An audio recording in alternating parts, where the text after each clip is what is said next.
Bismillahirrahmanirrahim. Assalamualaikum warahmatullahi wabarakatuh. Alhamdulillah, bersyukur kita kehadrat Allah Subhanahu Wa Taala kerana dengan limpah dan izin darinya dapat sama-sama kita mendengar sedikit perbincangan daripada saya Ustaz Nik Ahmad Haziki bin Nik Saleh, Guru Pendidikan Islam SK Datuk Kelana Tapah. Lebih dahulu saya mengucapkan terima kasih kepada Yang Bersah Tuan Guru Besar SK Datuk Kelana Encik Zamri bin Abdul Rani kerana telah mengesyorkan uh, yang kita boleh membuat pembentangan book review ni untuk sistem pengurusan latihan Kementerian Pendidikan Malaysia dalam bentuk video rakaman. Okey. Jadi tajuk yang saya hendak bentang pada hari ini ialah berkaitan dengan buku panduan COVID-19 Muslim, iaitu cara-cara menangani pandemik COVID-19 dari pandangan Islam. Okey. Pada zaman kegemilangan Rasulullah sallallahu alaihi wasallam, zaman kegemilangan ni zaman sekarang Okey.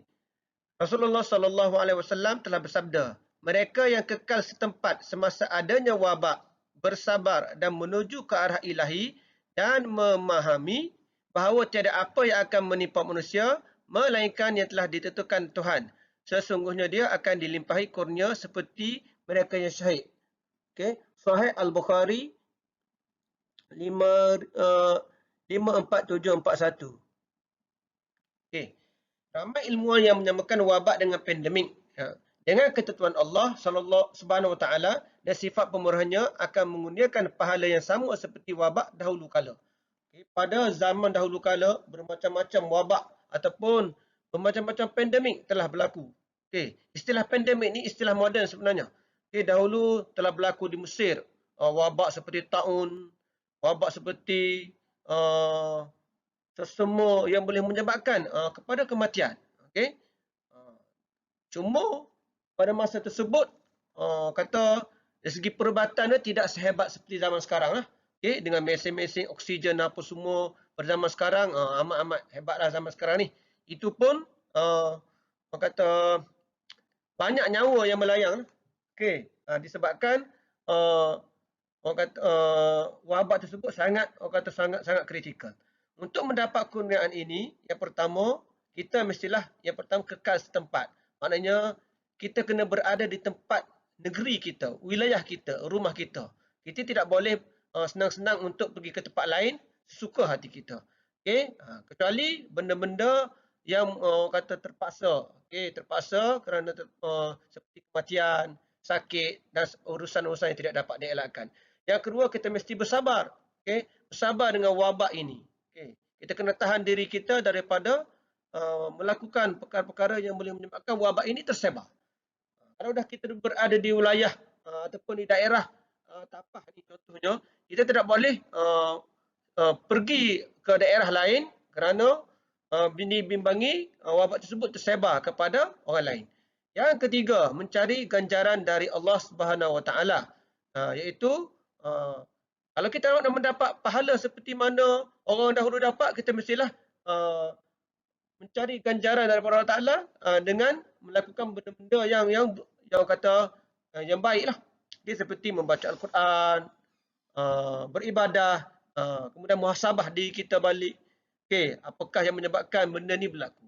Yang keempat, kita yakin bahawa segala ketentuan ini daripada Allah Taala. Allah Taala sebenarnya ingin menguji kita dengan musibah yang didatangkan ini. Dia nak menguji kita macam mana kita menghadapi musibah ini. Okey, musibah ini tidak datang kepada golongan-golongan tertentu. Tak. Dia terus semua sekali akan kena. Melainkan mereka yang berusaha untuk mengelakkan diri daripada terkena penyakit tersebut. Sebab itulah kerajaan mewajibkan kita supaya memakai pelitup muka, mencuci tangan, menggunakan hand sanitizer. Sebab apa? Sebab itulah menjaga kemudaratan. Hari ini merangkumi 3 kumpulan manusia, itu mereka yang mati disebabkan oleh penyakit, yang kedua mereka yang sedang pulih dari penyakit, dan mereka yang tidak terjangkit langsung. Okay. Seterusnya, langkah pencegahan. Yang pertama langkah pencegahan ialah untuk pelindungan rohani kita, yang pertama ialah kita berdoa. Berdoa Doa ni merupakan sunnah Rasulullah sallallahu alaihi wasallam sebelum keluar rumah, iaitu Bismillahirrahmanirrahim. Bismillahirrahmanirrahim. 'ala Allah wala haula wala quwwata illa billah. Okey. Yang bermaksud dengan nama Allah, aku meletakkan kepercayaan dan keselamatan diriku padamu. Tiada siapa yang melawan kejahatan melainkan dengan bantuan dan kebenaran itu. Okey, kita kena hafal doa ni. Sebaik-baiknya kita hafal doa ni. Yang kita baca setiap masa, terutamanya bila kita nak keluar daripada rumah. Okey, yang kedua, langkah pencegahan yang kedua, doa sunnah Rasulullah sallallahu alaihi wasallam untuk mengekalkan rahmat, iaitu Allahumma inni a'udzubika min zawali ni'matik wa tahawuli afiatik wa fujaati nikmatika wa jami'i sakhatika. Iaitu, ya Allah, aku minta perlindunganmu daripada ditarik rahmat, perlindungan dan kesihatan tubuh badan yang telah engkau berikan. Janganlah engkau menukarkannya kepada sakit-sakit, malapetaka ataupun apa-apa yang engkau murkai. Seterusnya, langkah pencegahan yang ketiga, iaitu kita mestilah mengamalkan doa sunnah berlindung dari penyakit. Iaitu Allahumma inni a'udzubika minal baras wal junun wal juzam wa min sayyi'il asqam. Yang bermaksud, ya Allah, lindungilah aku dari penyakit sopak, gila, kusta dan penyakit-penyakit jahat yang lain. Seterusnya, langkah pencegahan yang keempat, iaitu doa sunnah untuk dilindungi daripada malapetaka. Iaitu Allahumma inni a'udzubika min jahdil bala wa darakis syaqaq wa su'il qada wa syama'atil a'da. Yang bermaksud, ya Allah, aku pohon perlindunganmu dari segala kesusahan, kesedihan dan kerosakan, dari segala nasib malang dan kejahatan musuh-musuhku. Dan yang terakhir, yang kelima, iaitu langkah pencegahan yang kelima, doa Nabi Yunus, iaitu la ilaha illa anta subhanaka inni kuntu minaz zalimin. Yang bermaksud, tidak ada Tuhan selain engkau, maha suci engkau, sesungguhnya aku adalah termasuk orang-orang yang zalim. Okay? Kita mestilah mengamalkan doa-doa ini. Kita sebagai umat Islam terutamanya, mestilah mengamalkan doa-doa ini supaya kita termasuk daripada kalangan orang-orang yang selamat daripada bala bencana. Okay. Perkara-perkara yang menyebabkan turunnya bencana ialah, yang pertama, kita mengabaikan Al-Quran. Okay. Yang kedua, selalu berpaling daripada mengingati Allah. Yang ketiga, pengangguran. Penganggurannya adalah merupakan salah satu daripada penyebab turunnya bencana. Sebab apa berlakunya pengangguran? Mungkin tak ada kerja. Okay. Mungkin terlampau memilih kerja. Okay. Macam-macam lagi. Yang keempat, memakan makanan haram. Okay. Kita fikirlah, kita muhasabah diri kita. Apakah sumber makan minum kita setiap hari? Okay. Apakah yang menyebabkan kita rasa diri kita ni sentiasa keluh kesah? Okay.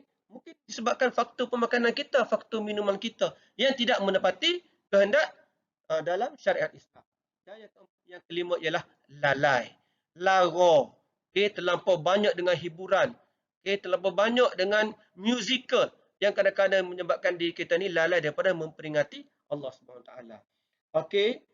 Seterusnya, ibadah yang dapat menghilangkan bencana secara umum, yang pertama, kita mesti berdoa. Okey. Doa ni tak lari daripada kehidupan kita. Bukan setakat orang Islam. Okay. Orang-orang non-Muslim pun ada doa dia. Okey. Ikut kepercayaan masing-masing. Tapi kita sebagai orang Islam, kita wajib percaya bahawasanya doa kita ni hanya kita minta daripada Allah SWT. Di samping kita, usaha kita mestilah bertawakal. Okay. Yang kedua, membaca Al-Quran dan merenung maknanya. Yang ketiga, kita sentiasa beristighfar. Okay. Astaghfirullahalazim, astaghfirullahalazim, astaghfirullahalazim, mengenangkan dosa-dosa kita. Semoga dosa-dosa kita diampunkan oleh Allah Subhanahu Wa Taala. Yang keempat, kita mesti sentiasa bertasbih.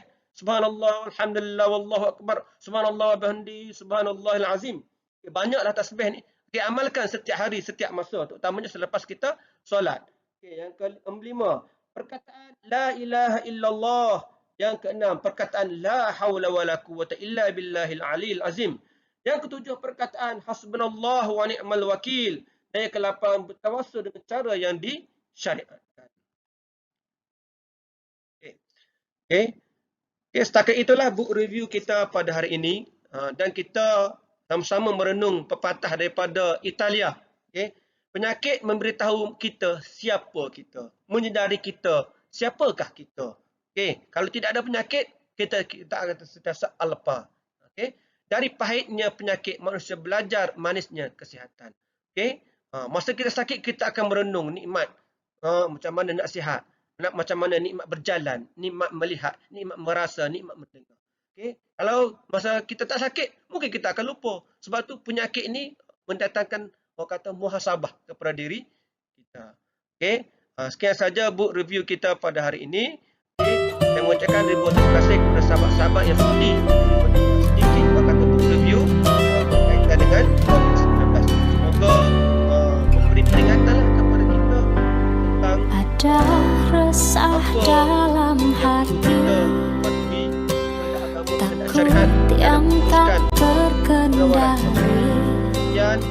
Dunia Assalamualaikum tak sedang, tak baik-baik saja. Ini memang tidak mudah, namun kau tetap berjalan. Aku menunggumu untuk segera pulang. Jaga diri, kuatkan hati, tetap tersenyum. Aku berdoa, terus berdoa untuk dirimu. Tuhan, Dia sedang berjuang. Jaga Dia, lindungi Dia, karena ada yang menunggunya untuk pulang. Kita memang sedang berduka, bukan berarti kita menyerah. Kita harus saling menjaga dan menguatkan hingga Tuhan menolong kita.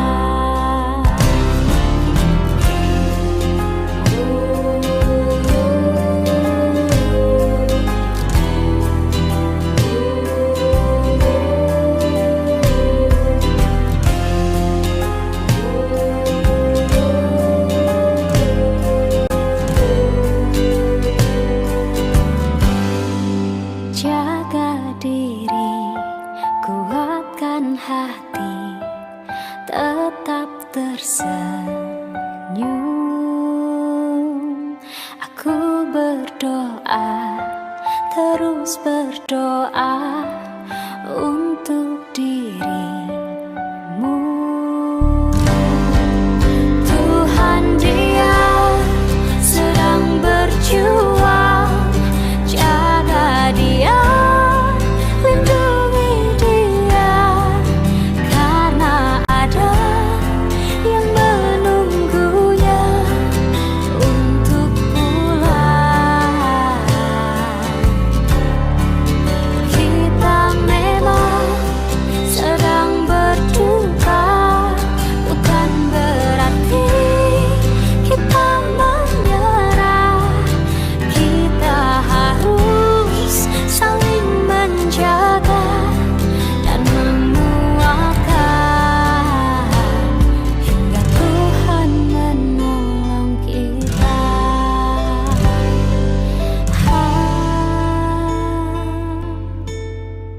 Kita harus saling menjaga dan menguatkan hingga Tuhan menolong